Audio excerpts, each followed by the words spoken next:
বিয়ে হয় না এই গ্রামের কোনো ছেলে মেয়েদের। বিয়ের সম্বন্ধ আসলে যায় ভেঙে, কেউ সম্বন্ধও করতে চায় না এই গ্রামের কোনো ছেলে মেয়েদের সাথে। এ নিয়ে যেন দুঃখের শেষ নেই ফরিদপুরের এই গ্রামটির বাসিন্দাদের মাঝে। মেয়ের বিয়ে সাথে একটা বিয়ে হইতেছে না কেন? এই গ্রামে যাওয়া যায়নি, কাপড় ডাঙ্গায় যাওয়া যায়, কাপড় পাল্টাই যাওয়া যায়। বিয়ে হবি তাও কেউ যাবার না জায়গা। ফরিদপুর সালতা উপজেলার বল্লভদী ইউনিয়নের ছোট্ট একটি গ্রাম সানাডাঙ্গা।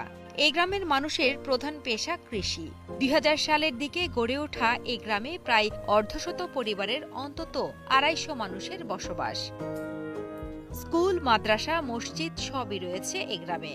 তবে রাস্তা না থাকায় বিয়ে শাদী থেকে শুরু করে সবকিছু নিয়ে চরম ভোগান্তির যেন শেষ নেই তাদের। কোথায় গ্রামের রাস্তা নাই, ঘাট নাই, ওই গ্রামে আত্মীয় স্বজন হইলে আমরা কম দেখি যাবো। তো রাস্তাঘাট নাই, তারপরে সে ছেলে মেয়ের বিয়ে হয় না, ভেঙে যায়, তারপরে সে আবার ছেলে মেয়ে পড়া